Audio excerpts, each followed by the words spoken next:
Hola Carlos, ¿cómo te va? Muy buenas tardes. ¿Qué tal, Pablo? Buenas tardes. Bueno, gracias por el rato.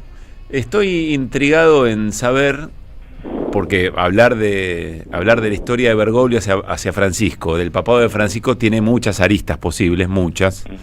En la relación con la política, cuando Bergoglio en la relación con la política, bueno, muchas. Pero estoy intrigado en conocer tu mirada respecto de algo que te es muy caro, es decir, el mensaje de Bergoglio respecto del capitalismo, de las formas del ultramercado. Tengo ganas de preguntarte eso, en términos de mirada política, económica y social, ¿qué es lo que vos subrayás?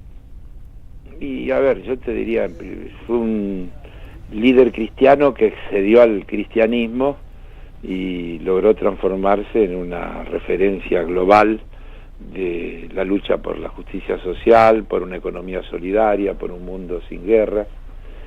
Y eso lo encontrás incluso en las encíclicas, ¿no? Desde la de 2013 hablaba de Evangelio Gaudium, hablaba de economía que mata, sí. Cuestionaba la teoría del derrame, cuestionaba la idolatración del mercado, etcétera, etcétera. Después, más adelante, en otras, habló del medio ambiente y lo denunció como que la destrucción del medio ambiente vinculado a el trato contra los sectores más vulnerables, desde los migrantes hasta los precarizados. Es decir, hay todo un mensaje global en el que él une todos esos conceptos y todos tienen ese denominador común, y con eso intervino en todos los debates desde ese lugar que le daba su liderazgo de la Iglesia Católica, y planteaba todo el tiempo que no es cierto que había un solo camino, que había otro camino, y decía que era un crítico claro del neoliberalismo, era un crítico de las extremas derechas, todo el tiempo hablaba de la defensa de los más débiles, de los marginados, de los migrantes, todo el tiempo hablaba del cuidado de la casa común, hablando de el medio ambiente y protestando contra la destrucción de los bosques, de los océanos. Planteaba permanentemente que eran necesarias políticas de inclusión y no de exclusión. Hasta ha llamado a los ricos a repartir su riqueza, con poca suerte, desde luego, ¿no? O nula. Es decir, me parece que marca una etapa diferente, que tal vez uno la podría vincular también con que es el primer papa no europeo, que no es un dato menor. Claro. Los papas fueron todos italianos hasta Juan Pablo II, y polaco, y Ratzinger, alemán, y después viene Bergoglio, que es el primer no europeo. También debe estar marcando un cambio de época importante. Veremos cómo sigue. Claro. Bueno, charlábamos recién antes de esa reflexión, el último mensaje fuerte en presencia del vicepresidente de Estados Unidos, la crítica al tratamiento de los migrantes, ¿no? Claro, bueno. Como mensaje fuerte aún en sus últimas acciones. Sí, yo diría que también hasta eso es un valor, porque yo creo que el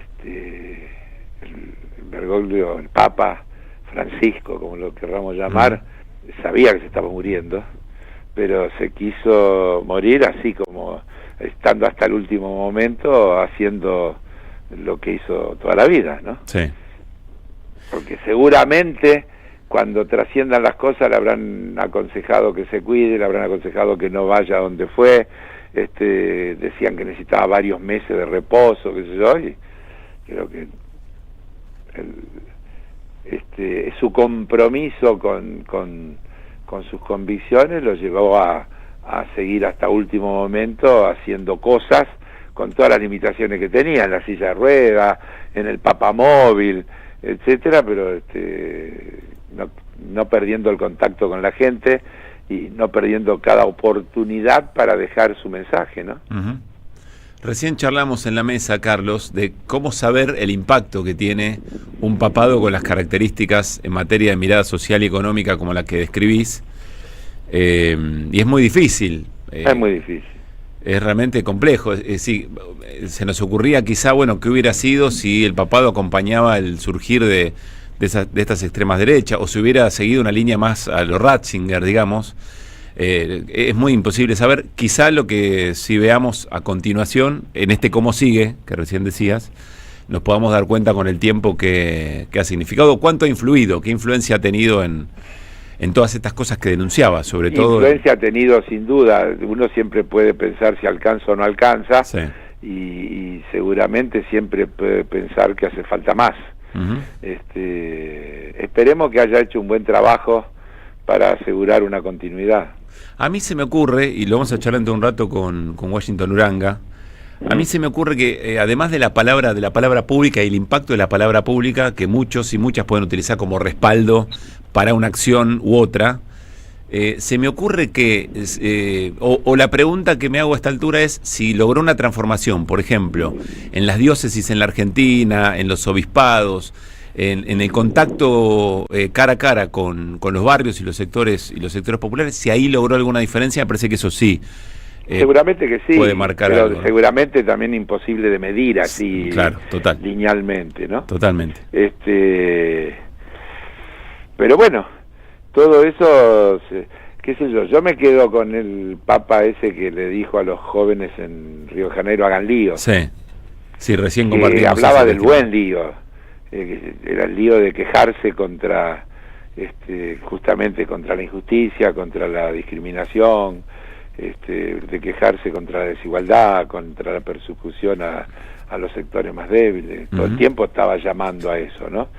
Si vos lees, cuando fue a Bolivia, las cosas que dijo, sí, y demás, realmente hay todo un legado ahí, y creo que hay un antes y un después de este Papa.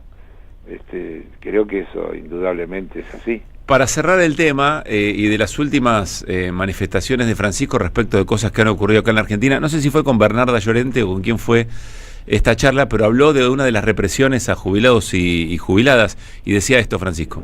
Me hicieron ver una represión, un filmado de una represión, hace una semana, un poco menos quizás. Obreros, gente que pedía por sus derechos en la calle, y la policía la rechazaba con una cosa que es lo más caro que hay, ese gas pimienta de primera calidad, que no tenían derecho a reclamar lo suyo, porque eran revoltosos, comunistas. No.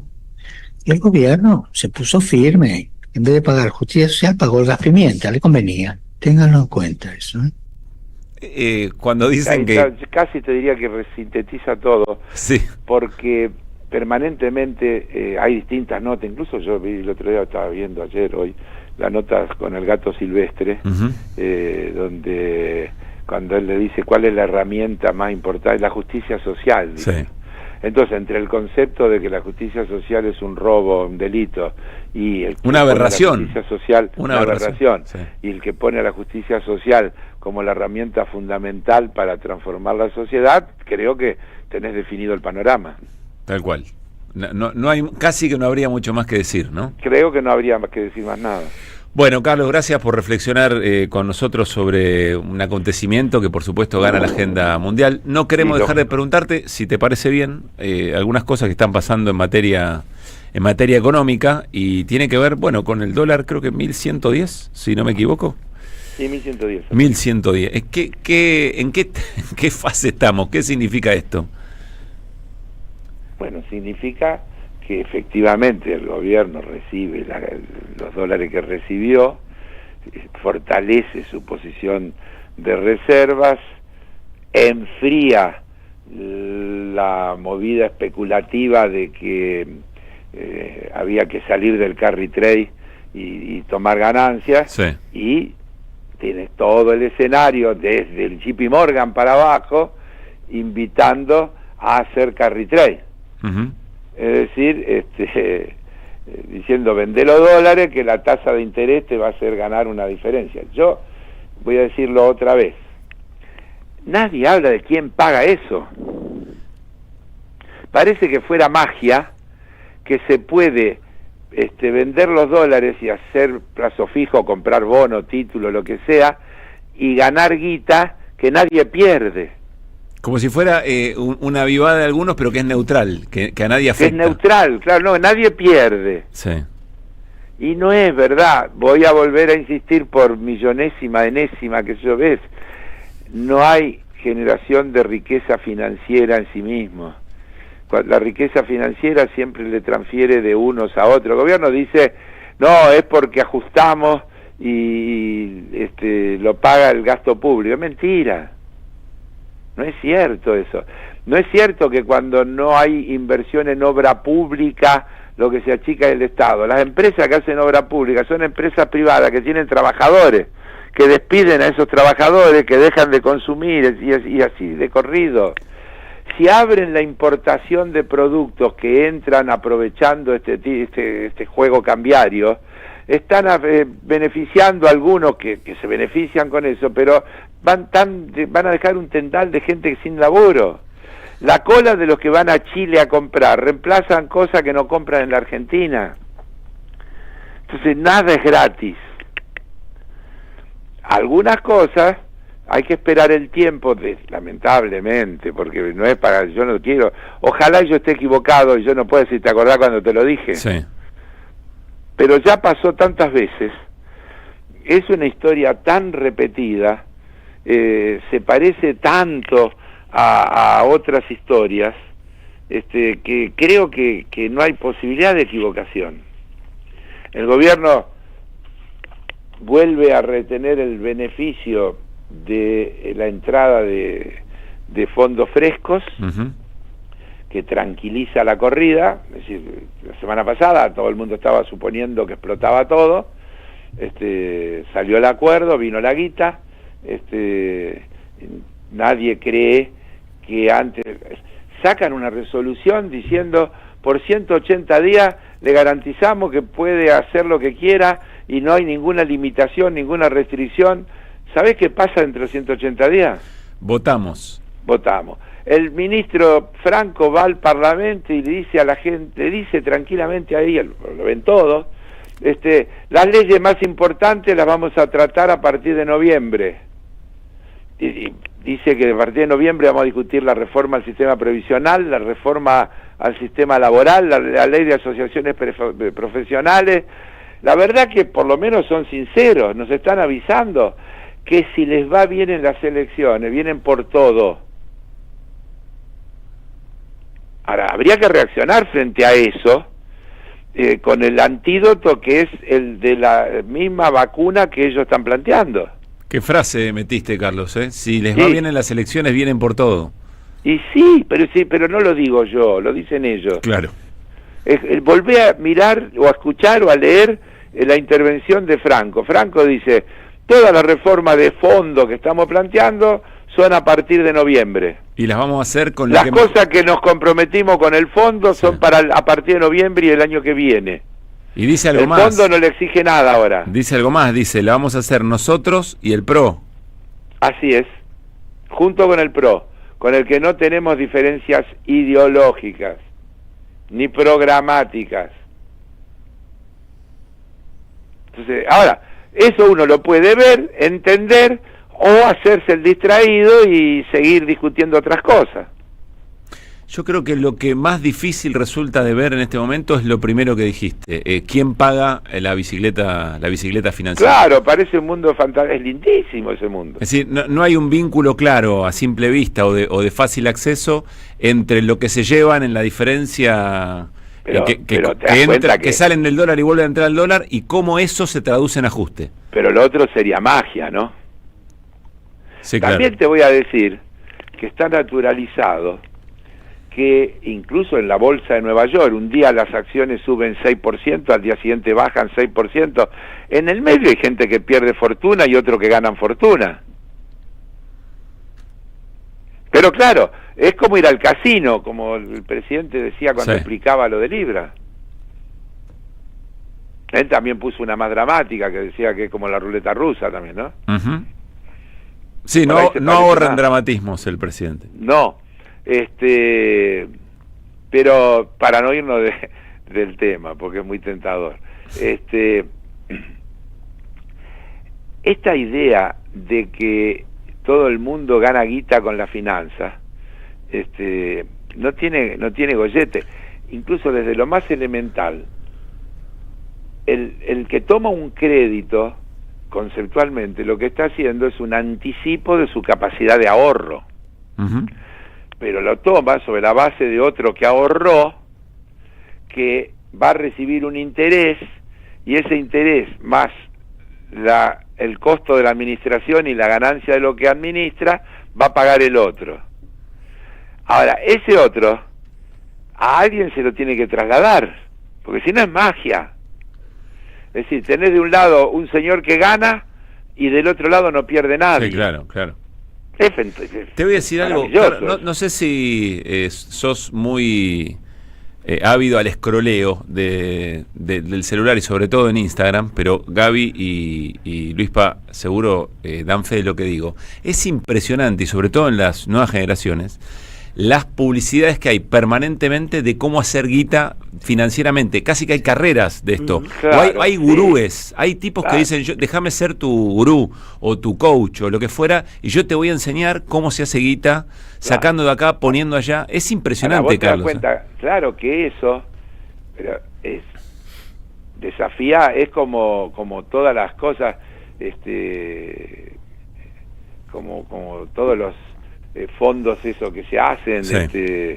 Las cadenas de la felicidad, las viejas cadenas del dólar cuando yo era chico, que vos le tenías que escribir a 10 y mandarle no sé cuánto, hasta que se corta. La Ponzi, decir, el esquema Ponzi. Los esquemas Ponzi, claro, los esquemas Ponzi.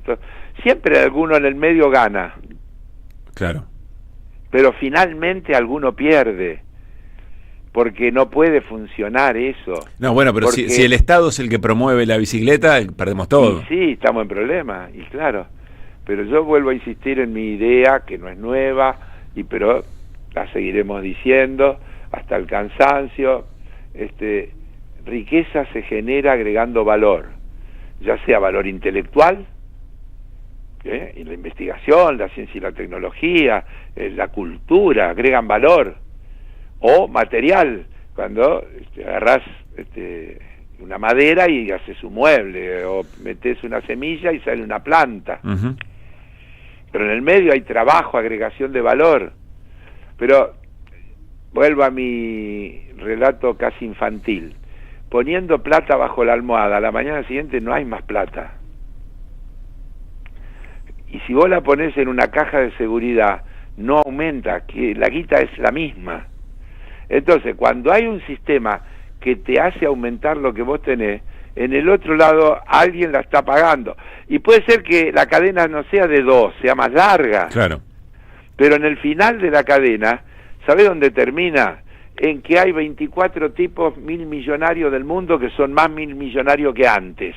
Y hay no sé cuántos millonarios que son más millonarios que antes. Y del otro lado hay más pobres que son más pobres que antes. Y eso no lo puede negar nadie. Que en este mundo de la explosión de la ciencia y la tecnología y demás, sube la concentración de la riqueza y sube la cantidad de pobres que hay en el mundo. Y eso es una locura. Y eso Bergoglio lo vio. Y eso Bergoglio lo vio y lo decía todo el tiempo. Entonces, después, los fenómenos, entonces, que si hoy bajó el dólar, subió el dólar, son todas cosas de coyuntura. Uh-huh. Voy a volver a decirlo hoy. Esto no puede terminar bien, porque estos sistemas siempre terminan mal, porque en algún lugar acumulan descontento hasta que ese descontento se transforma en explosiones de diverso tipo. Entonces vos le podés seguir pegando a los jubilados, pero si no les resolvés el problema, cada vez va a haber más jubilados a pesar de que tengan miedo. Y si vos tenés ajustes paritarios del 1 y pico y la inflación es del 3 y pico, cada vez va a haber más acciones de los gremios que van a protestar más, no menos. Uh-huh. Es así. Y por más que el gobierno haga magia dialéctica y entonces diga que la gente gana más y que la economía crece cuando no crece. Todos esos datos tomando un número, comparando diciembre contra diciembre, comiéndose la devaluación del 120 que se mandaron en diciembre, con la pobreza, olvidándose que el 50 y pico es del primer semestre del 2024, cuando explota, se traslada a pobreza el impacto de la devaluación de diciembre. Claro. Entonces, todas esas maneras maniqueas de tomar los números sirven durante un tiempo, porque tenés un fenomenal aparato publicitario, tenés todo ese mecanismo montado de redes. Y una crisis de la alternativa también, ¿no? Y una crisis de la alternativa, sí, y una crisis de la alternativa. ¿Estoy de acuerdo? Obvio. Después podríamos discutir dialécticamente qué es culpa de qué, pero bueno, qué sé yo. Sí, pero están ahí conviviendo. Claro, porque yo siempre ahí extrapolo y digo, cuando la crisis de la alternativa tiene las características globales que tiene hoy todo este fenómeno que tenemos, que entonces es Trump en Estados Unidos, Meloni en Italia, Bukele, el húngaro, y que todas esas cosas que pasan, hay algún problema que sé yo, de una enorme complejidad, y ahí entran los psicólogos, yo no sé cuánto tiene que ver la pandemia y todo lo que pasó con el crecimiento global de los problemas de salud mental que hay en el mundo, porque eso es un fenómeno nuevo también. Viste que hay una crisis global de los temas de salud mental. Sí, sí, recién lo hablábamos con Gabriela. Por eso digo, entonces hay complejidades que tal vez nuestra contemporaneidad no nos da todas las herramientas para poder terminar de entenderlas, ¿no? Y por ahí desordenadamente uno las expresa, pero si fuera un fenómeno argentino, por ahí sería más fácil entenderlas. Mirá, ahí estoy mirando en la tele, dedicado a vos, pontífice ex zurdo, hijo de puta, que andás pregonando el comunismo por el mundo, sos el representante del maligno en la casa de Dios. Bueno. ¿Cuánto hace? 30 del 9 del 18. No es tanto, ¿no? Francisco no cambió tanto. No, pero por eso digo, entonces convivimos con todo eso, ¿no? Carlos, el miércoles la seguimos, venimos bien de agenda. Espero, ¿no? El miércoles tengo como 14 comisiones. Bueno. Vemos cómo va. Bueno, fíjate qué priorizás, ¿no? Abrazo grande, Carlos. Chau. 4:57.